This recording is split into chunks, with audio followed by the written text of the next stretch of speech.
श्री परमात्मने नमः। ओम श्री गणेशाय नमः। श्री सद्गुरुदेवाय नमः। श्री सरस्वते नमः।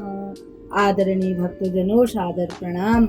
हम आज भक्तमाल में से श्री नाभाजी द्वारा वर्णित भगवान के एक भक्त जिनका नाम है श्री बिल्व मंगल जी, उनकी कथा को श्रवण करेंगे।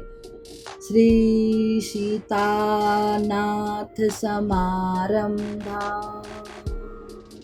श्री रामानंदार्य मध्यमा अस्मदाचार्य पर्यन्तां वंदे श्री गुरु परंपरा। वंदे श्री गुरु परंपरा। भक्त भक्ति भगवंत गुरु चतुर नाम बपु एक, इनके पद बंदन किए नाशत विघ्न अनेक। नाशत विघ्न अनेक।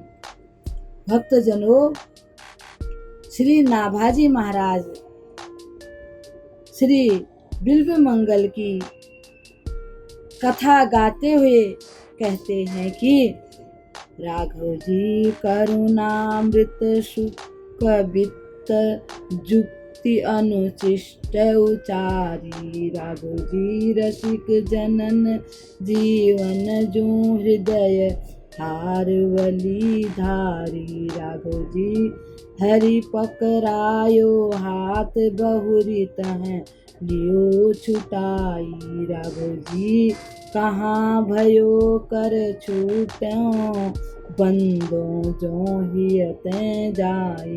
राघव जी चिंता मनि संग पाय के ब्रज बधू के लिबरनी अनुप। राघव जी कृष्ण कृपा का पर प्रगट बिल्व मंगल स्वरूप।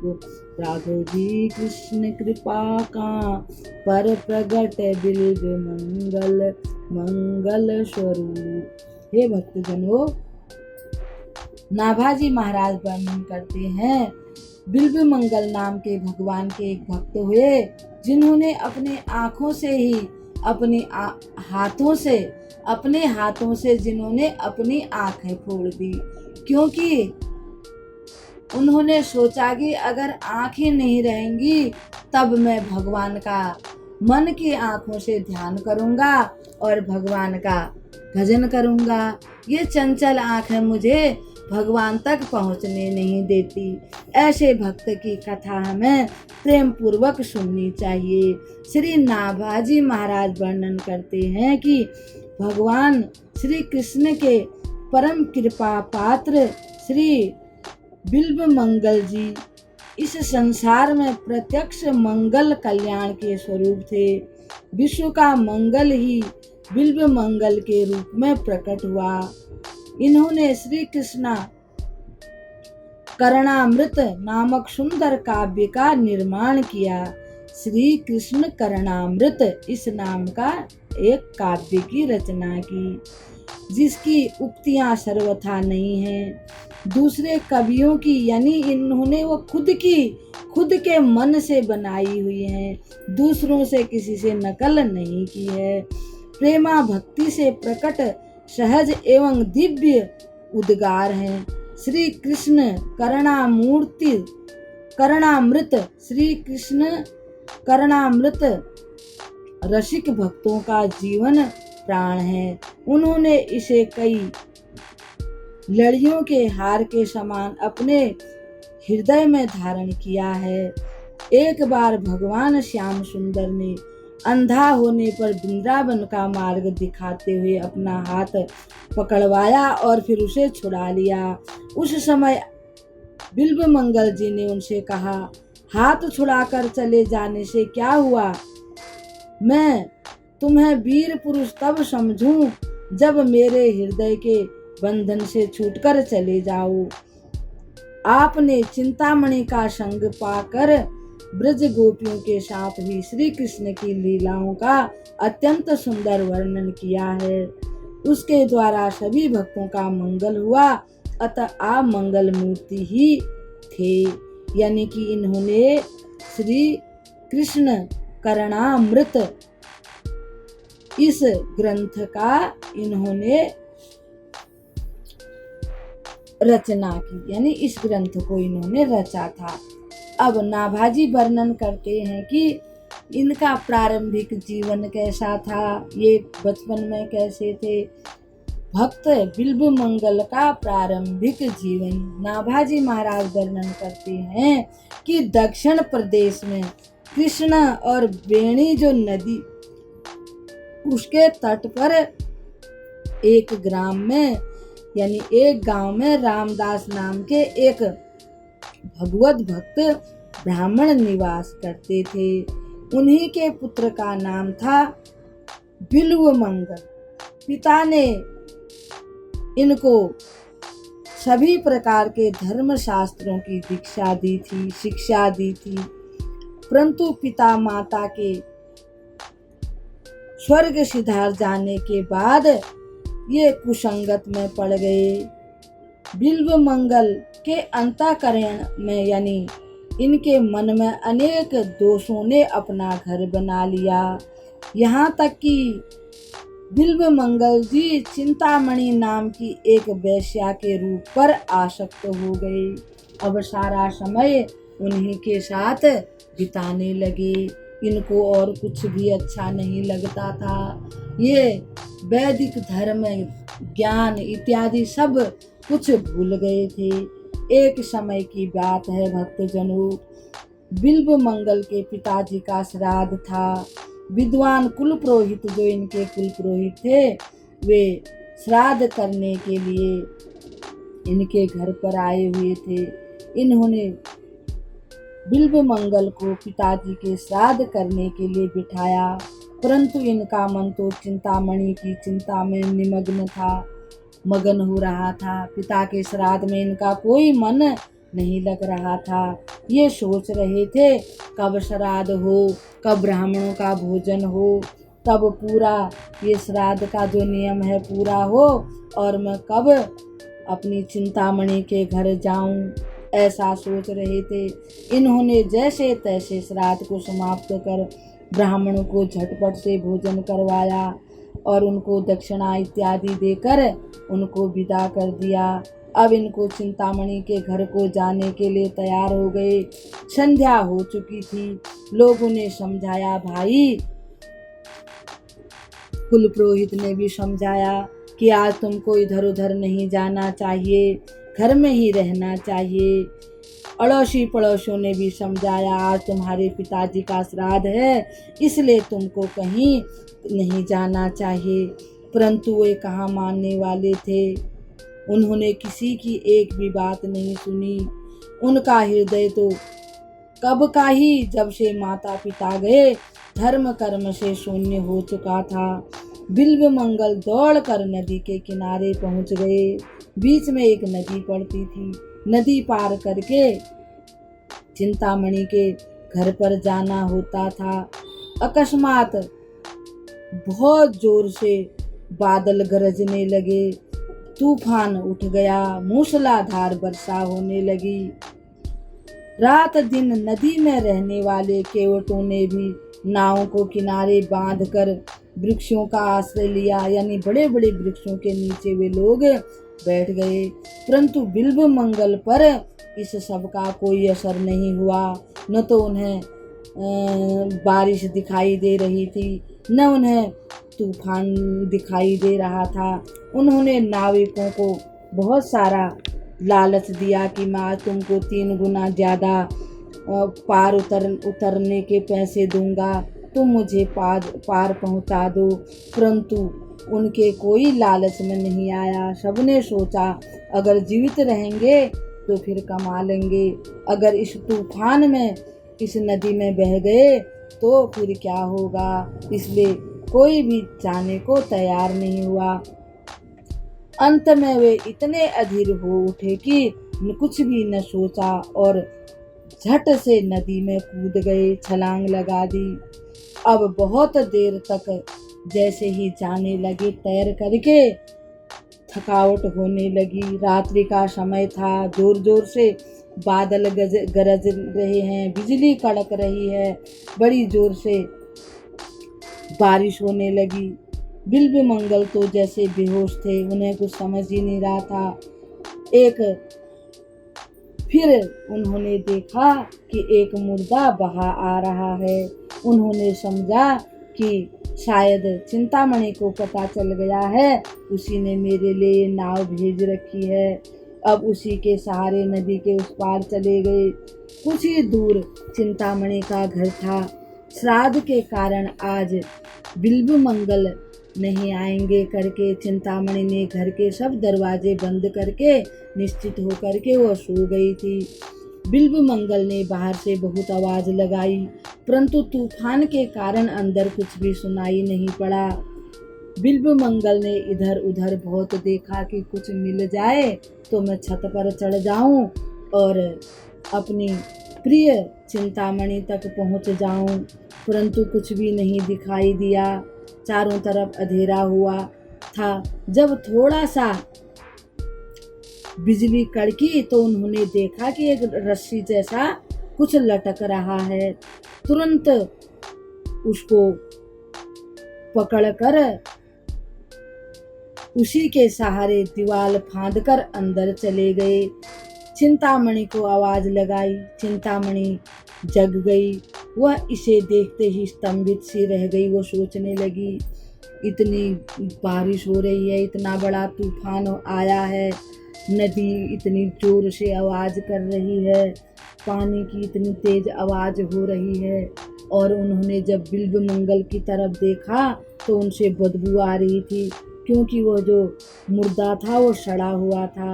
इतनी देर उस पर चिपकने के साथ उनसे भी बदबू आने लगी थी। सारा पैर कीचड़ में सने हुए थे और सारा बदन भीगा हुआ था। भयानक दुर्गंध आ रही थी।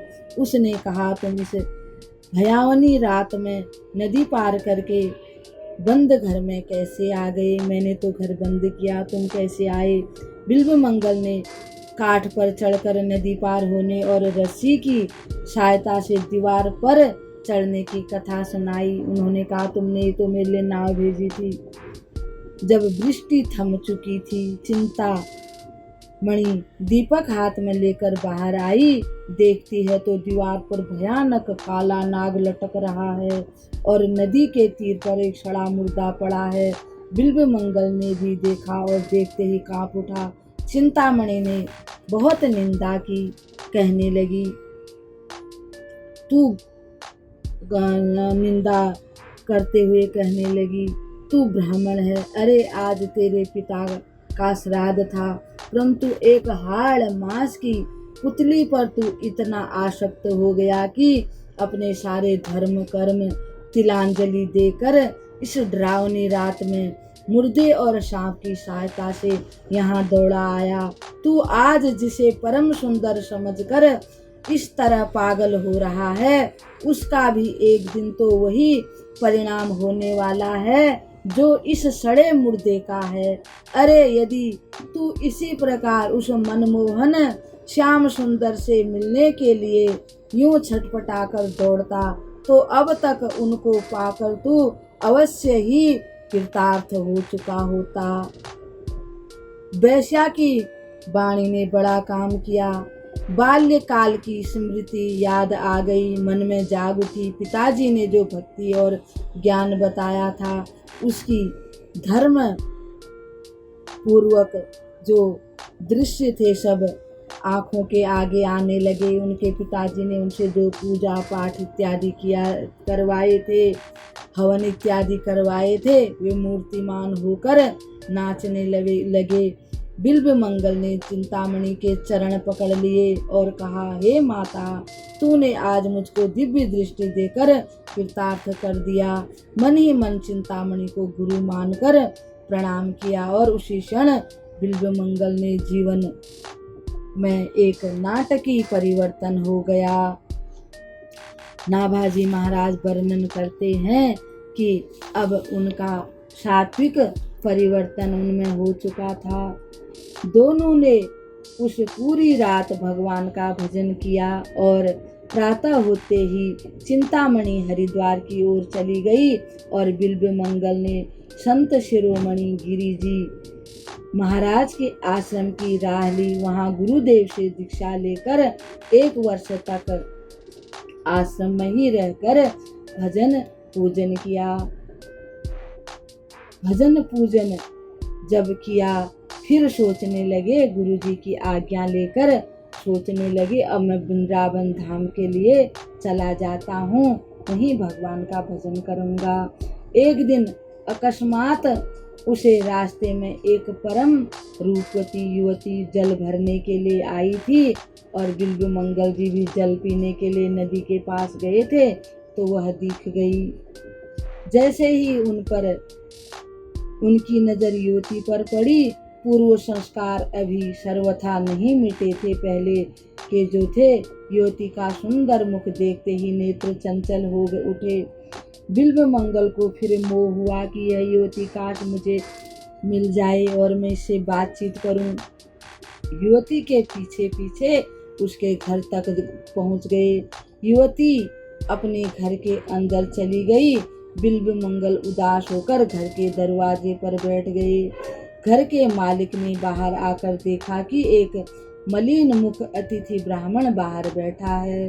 उसने कारण पूछा। बिल्वमंगल ने कपट छोड़कर सारी घटना सुना दी और कहा कि मैं एक बार फिर उस युवती को आंख भर देखना चाहता हूँ, तुम उसे यहाँ बुलवा दो। युवती उसी गृहस्थ की धर्म पत्नी थी। अतिथि वत्सल, अतिथि देवो भव, यानी अतिथियों का सत्कार करने वाले उस गृहस्थ ने अपनी पत्नी को बुलाने के लिए अंदर गया।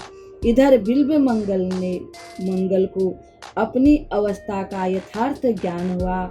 हृदय शोक से भर गया और न मालूम क्या सोचकर उन्होंने पास के बेल के पेड़ से 2 कांटे तोड़ लिए। इतने में ही गृहस्थ की धर्मपत्नी वहां आ पहुंची। बिल्वमंगल ने उसे फिर देखा और मन ही मन अपने को धिक्कार देकर कहने लगा कि अभागी आंखें, यदि तुम न होती तो आज मेरा इतना पतन क्यों हुआ होता। इतना कहकर बिल्वमंगल ने उन दोनों कांटों को दोनों आंखों में भोंक दिया। आंखों से रक्त की धार बहने लगी। गृहस्थ और उसकी पत्नी को बड़ा दुख हुआ, परंतु वे बेचारे कुछ उपाय भी तो नहीं कर सकते थे। इसका कोई उपाय नहीं था। बिल्वमंगल का बचा खुचा चित्त मल भी अब सारा नष्ट हो गया। जो मन में कुविचार कुभावना थी अब सब वह नष्ट हो गया था और अब वह उस अनाथ के नाथ को अति शीघ्र पाने के लिए बड़े ही व्याकुल हो उठे। उनके जीवन नाटक का यह तीसरा परिवर्तन हुआ बिल्वमंगल जी का। नाभाजी महाराज वर्णन करते हैं कि बिल्वमंगल पर भगवान की अब कृपा जल्दी ही होने वाली थी। परम प्रियतम श्री कृष्ण के वियोग की दारुण व्यथा से उसकी फूटी आंखों ने 24 घंटे आंसुओं की झड़ी लगा दी। यानी दिन रात बिल्वमंगल अब रोने लगे भगवान को प्राप्त करने के लिए। न तो उनको भूख की पता था कि भूख क्या होती है, न उनको प्यास लगती थी, न उनको ये पता था भी सोना भी पड़ता है। उनको कुछ भी शुद्ध नहीं थी।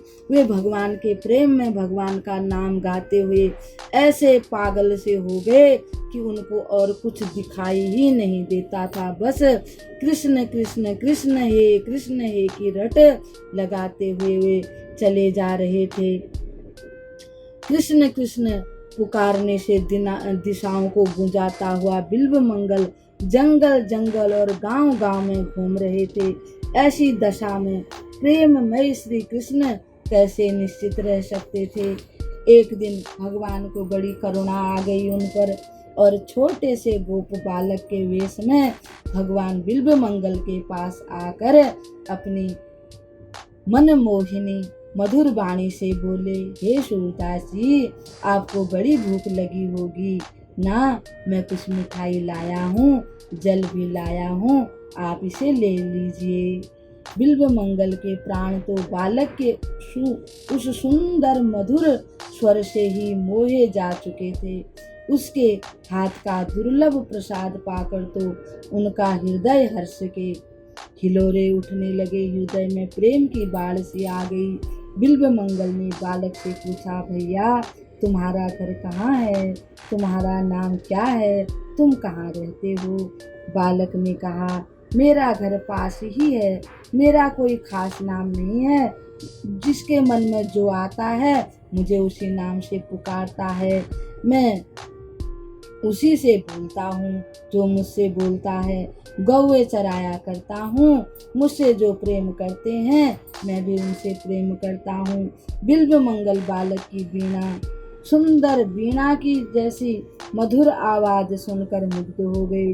बालक जाते जाते कह गए कि बाबा, मैं रोज आकर आपको भोजन करवा जाया करूँगा।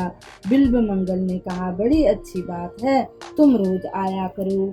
अब यह सिलसिला चलता रहा। कई दिन तक जब यह चलता रहा तो एक दिन बालक ने उन नट नागर भगवान श्री कृष्ण ने अपनी दीवाना बना देने वाली वाणी में कहा, बाबा जी चुपचाप क्या सोचते हो, वृंदावन चलोगे क्या? वृंदावन का नाम सुनते ही बिल्वमंगल का हृदय जैसे प्रेम से भर गया हो। उनको लगा अब तो वृंदावन के दर्शन मुझे अवश्य हो जाएंगे, परंतु अपनी असमर्थता प्रकट करते हुए बोले, भैया मैं अंधा वृंदावन कैसे जाऊं? बालक ने कहा, यह लो मेरी लाठी, मैं इसे पकड़े तुम्हारे साथ चलता हूँ। बिल्वमंगल का मुंह खिल उठा, उनको बड़ी प्रसन्नता हुई। लाठी पकड़कर भगवान भक्त के आगे आगे चलने लगे। थोड़ी सी दूर जाकर बालक ने कहा, लो वृंदावन आ गया, अब मैं जाता हूँ। बिल्वमंगल ने बालक का हाथ पकड़ लिया। हाथ का स्पर्श होते ही सारे शरीर में जैसे प्रकाश बिजली सी दौड़ गई, प्रकाश हो गया। उनके मन में सात्विक प्रकाश से सारे द्वार प्रकाशित हो उठे। बिल्वमंगल ने दिव्य दृष्टि पाई और उसने देखा कि बालक के रूप में साक्षात मेरे श्याम सुंदर ही हैं। बिल्वमंगल का शरीर रोमांचित हो गया। आंखों से प्रेमाश्रु की अनवरत धारा बहने लगी, लगातार आंसू बहने लगे।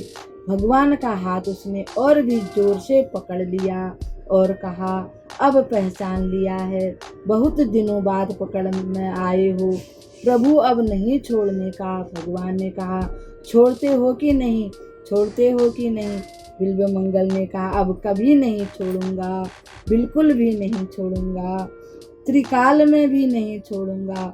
भगवान ने जोर से झटका देकर हाथ छुड़ा लिया। हाथ छुड़ाते ही बिल्वमंगल ने कहा, जाते हो पर स्मरण रखो।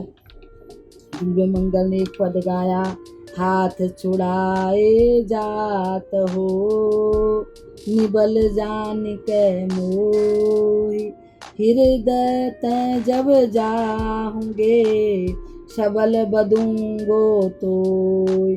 हाथ छुड़ाए जात हो, निबल जान के मोहि, हृदय तै जब जाहुगे, सबल बदोंगो तोय, सबल बदोंगो तोय। इस प्रकार से कहने लगे कि मेरे हृदय से तो आप ताकतवर हो और इसलिए हाथ छुड़ा करके जा रहे हो। मैं तो आपको बलवान तब समझूंगा कि जब आप मेरे हृदय से जाओगे। भगवान निरुत्तर हो गए, कुछ नहीं बोले। भगवान ने बिल्वमंगल की आंखों पर अपना कोमल हाथ फिराया, उसकी आंखें खुल गई। नेत्रों से प्रत्यक्ष भगवान को देखकर उनकी भुवन मोहिनी अनूप रूप राशि के दर्शन पार कर बिल्वमंगल अपने आप को संभाल ही न सका। वह चरणों में गिर पड़ा और प्रेम से आंसू बहने लगे और अपने ही आंसुओं से भगवान के चरण कमलों को धोने लगा। भगवान ने उठाकर उसे अपनी छाती से लगा लिया। भक्त और भगवान के मधुर मिलन से समस्त जगत में मधुरता छा गई। देवता फूलों की वर्षा करने लगे, संत जय जयकार करने लगे, भक्तों के दल नाचने लगे। हरि नाम की पवित्र ध्वनि से आकाश परिपूर्ण हो गया। गोविंद मेरो है, गोपाल मेरो है, गोविंद मेरो है, गोपाल मेरो है।